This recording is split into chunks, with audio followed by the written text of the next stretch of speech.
Hello everyone and welcome to F Sharp A Sharp Revisited. I am the man of many mustards, the music journo extraordinaire, and today I am interviewing the magnificent keeper of the F Sharp A Sharp Revisited Gulag, James. How are you today, James? Oh yes, I'm very well, thanks, and I'm very excited to guest on your podcast. Oh, that's awesome. Before we get into the more Gulag-y type stuff, everyone is dying to know, what was going through your head when you decided to collect the Infinity set in order to destroy half of music? Some of the worst music known to mankind, really. Nicki Minaj, Katy Perry, Taylor Swift.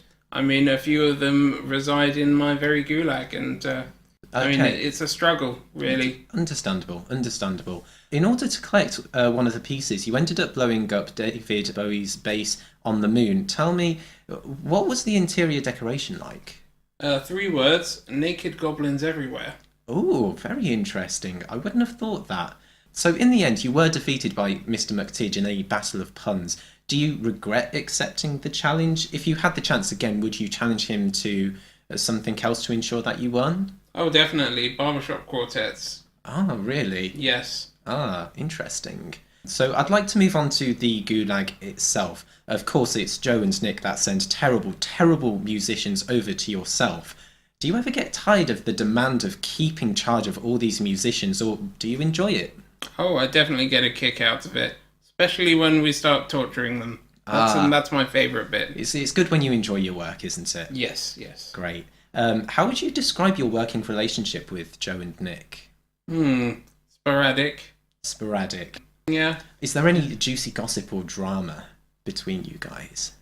Well, there was something interesting that happened in a place called Speen. Ah, okay. Can I inquire further, or is that a bit more confidential? Speen. Excuse me? Speen. Okay. So far, the location of the Gulag has remained a top secret, and no photos have been leaked. I would ask you to disclose the location, but could you describe what it's like and how much freedom the inmates have? Freedom? Don't be ridiculous. Why would I give them any freedom at all? I mean, if you're going to rehabilitate them, maybe you need to give them a little something to... No, I mean, I find rehabilitation works best if they're in as much pain as possible. Ah, okay. So, basically, just imagine a box, then make it smaller, then make it smaller again, make it slightly bigger, and then squeeze it down so it's very, very small. And that's kind of like the standard cell in this gulag. Interesting. Do you have any favourite inmates? Any that you formed a particular bond with? I heard you had a good relationship with Anton de Beck. Oh yes, Anton de Beck. Now yes, that is one that I often forget that he's in there because I don't really feel he deserves his place there. Is he one of those prisoners that just sucks up to the warden though?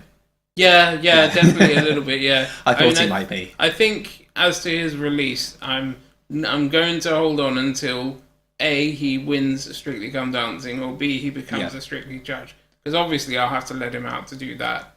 I mean, right now I only have to let him out for a short while because he's usually out in the first few episodes of Strictly. So yeah, it's not really an issue, but yeah, I'll have to let him go if he's. I guess it is nice for you to have at least one person that's quite amicable. But moving on from that, who are the worst inmates in your opinion?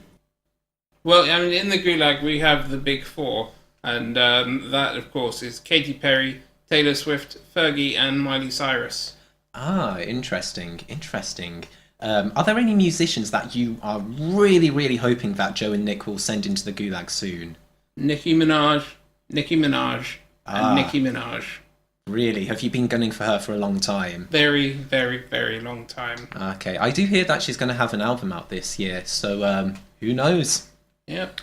Who knows? So far, no musicians have been released from the Gulag, and friends and family of said musicians are deeply concerned about their welfare, or if they're even still alive. Do you have any comment on that? I mean, obviously, there were a few that did perish in my plans to take over the world, which I am very sorry about. Okay. Any legal consequences, or...? No, I mean, my lawyer is the best in the world. Ah, understandable. So, you must be minted. Yeah, and of course, I am planning some kind of parole program. So Yeah. maybe if they release a new album, have a listen to it. Maybe if I think it's not so bad, maybe I'll let them out. Right. Maybe. Okay. So you spend a lot of time looking after bad musicians, but what are some of the good musicians that you enjoy listening to in your spare time? But what have you been listening to recently? I recently discovered Necrogoblicon, Ah, and they are quite something. I just want to take you through my top 5. yeah, That's certainly, all right. certainly. So number 5 is of course Dressed as Goblins. Fantastic track. Yes. And then number 4, Necrogoblicon. It's a Yep. good track. And now we're getting into the really good stuff. Yes. We've got the Goblin Rangers theme, which is basically the Goblin metal version of Power Rangers. First time I heard it, I nearly died. It was so funny. Yeah. Then number 2 is Goblins Ahoy. Very good Yep. track. It's the first sort of instance of pirate metal I think I've ever heard, and it's amazing. Really amazing. And of course, number 1, what else was it going to be? The Magic Spider. Yes, a fantastic track. Yes. Wonderful. Wonderful. Lovely.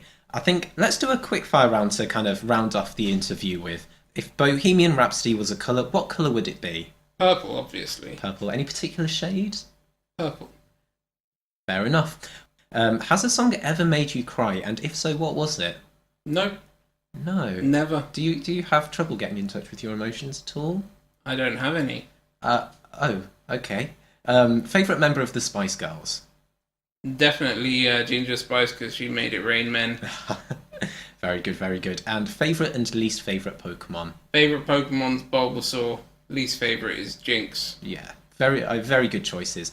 Last question. You have your own podcast called Sinkhole Podcast. The first episode is now available on YouTube, of course. But when is episode 2 coming out, and what can listeners expect? Well, we're planning to release episode 2 soon.